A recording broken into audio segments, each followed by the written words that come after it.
it's more on, siyempre, pag wala ka namang dabber, di ba?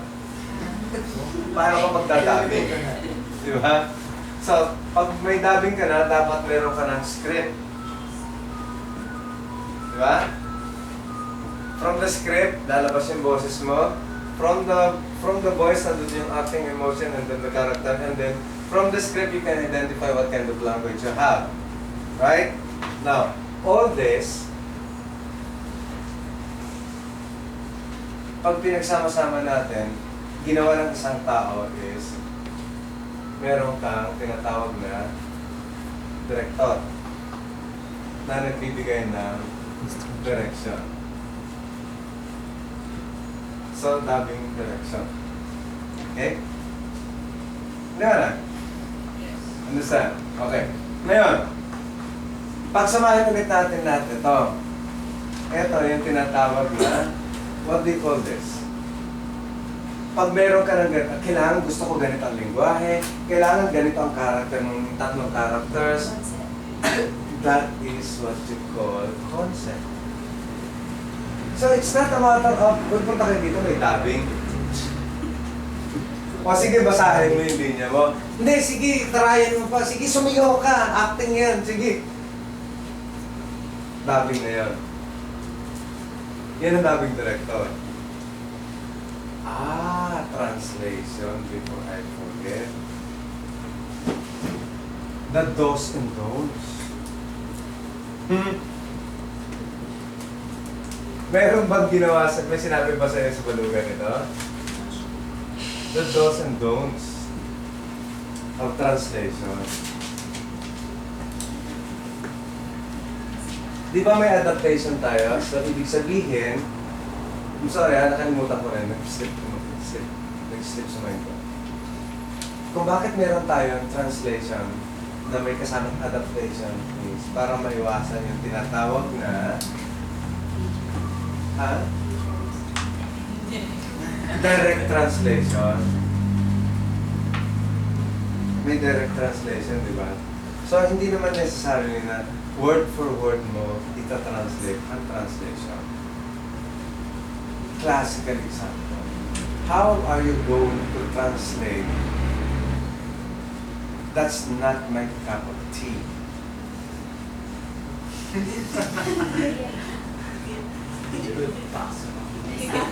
Anong ibig sabihin? Anong ibig sabihin, that's not my cup of tea? Anong ibig sabihin? Ano na? Hindi? Hindi niya gusto? O hindi niya feel yung interest na yun? Okay. So, not your type. Ha? Hindi kita marinig. Hindi pwede sa dubbing yan. Dapat malakas. You start projecting your voice.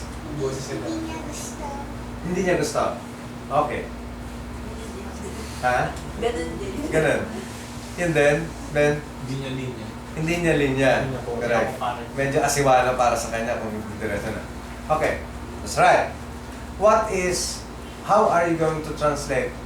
You're chickening out. Duduwag.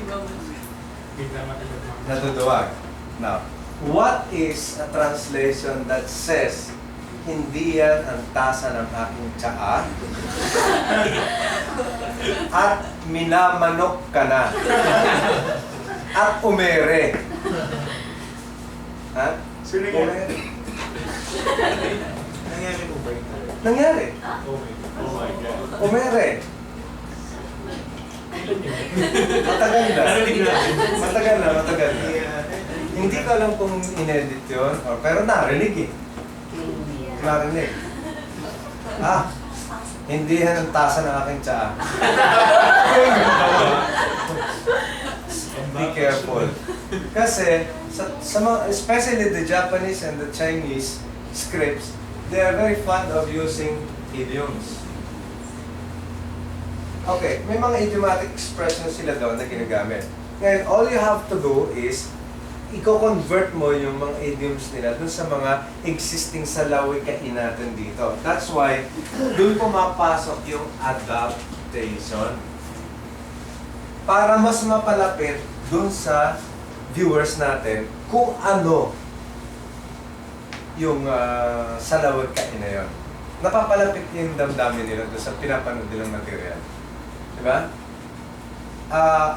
Dati-dati kasi, nilolocalize ko pa yung mga lugar. Like in Peter Pan, saan ka nakakita ng bundok na tumagabok? Sa amin lang sa Marinduque, because I came from the province of Marinduque. May kuweba doon. Ginawa ko ang Talamban Cave. Siyempre, sa akin, that's what I know in my translation. So I have to localize it. So ginawa ko masyadong lokal yung lugar ng Netherlands. Okay? There was Ragnarok. I used the accent, Tagalog accent ng Marinduque. Nakita niyo yung babaeng morena doon sa Ragnarok? Napanood niyo yun? Anong pangalan nito? I forgot her name. Ako, I usually don't remember names. Ang nag-dub nun, taga Marinduque rin. So, na-refresh ko sa kanya, dahil ang description kasi doon sa requirement, sa character niya is a typical probinsyana among the characters. Sabi ko, sige Iris, banatan mo yung eksena natin sa Marinduque. Accent sa Marinduque. Eksakto! Nagbagay sa kanya. Eh di nagulat siya, nagulantang siya, ano yan? Hindi ko naiintindihan. Eh sabi ng level up, cute siya. Ay, level up yun eh. Level up project ang yung Ragnarok, di ba? It's an online game, di ba? Natripan nila, nagustuhan nila. Cute sila. Kay, ano ba pangalan nito? I forgot. Basta the brown chocolate girl. No? Yung same may provincial accent. Sabi ko, I should refrain from, hindi lang naman kasi Visayan accent, di ba? Hindi lang naman Ilocano accent. Hindi lang naman whatever, no? Batangas. Overused na kasi yan eh. Sabi ko, what is Marinduque accent? Tagalog-based din naman yan. It's just a matter of accent, di ba? So, naiintindihan din naman kung papakinggan mo lang mabuti, it's basically the same. Kasi sa amin yung dito sa Manila, di ba? So, ngayon, sabihin ko lang, ngayon. Ngayon. Di ba? Hindi. Yan. Yung aba. Teka. Siya nga. Ngani. Ganon. Yung ba? Talaga? Ganon.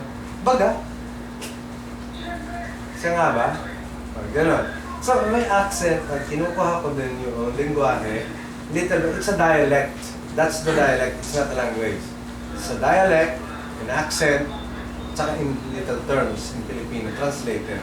So, that's the Marinduque accent, Tagalog.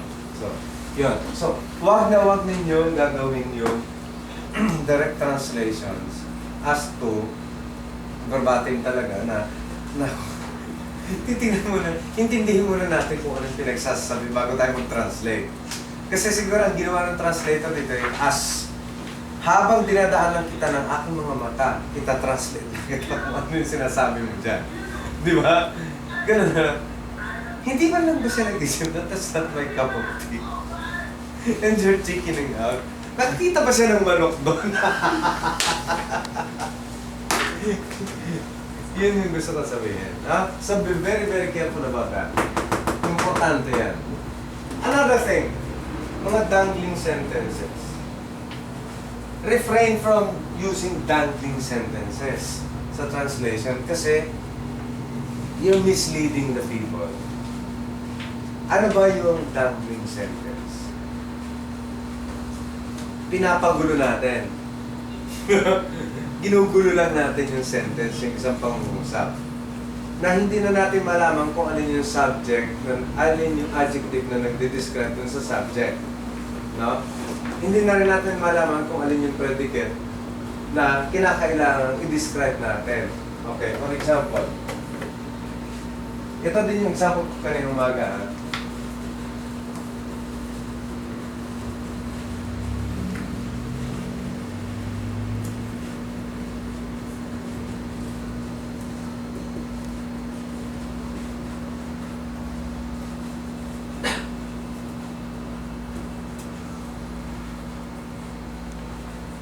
Okay. Reaction. Tama o mali?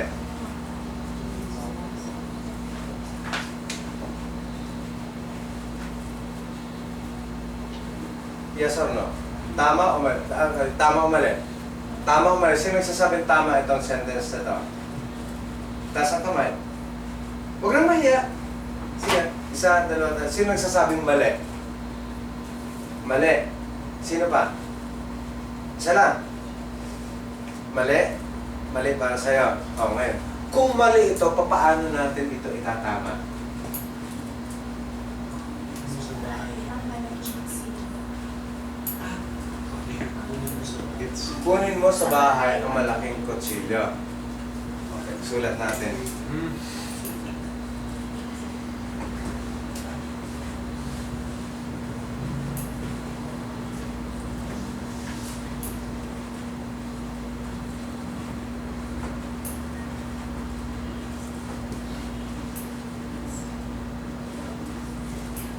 Okay. Now, what is the difference? Kunin. Ano ang sinasabi sa unang sentence na hindi mo na nakikita sa pangalawang sentence? Yung subject may set. No. Analyze the sentence. This is grammatically wrong. Very, very wrong. It's impossible to happen. Why? This is precise. Kunin mo sa bahay ang malaking kutsilyo.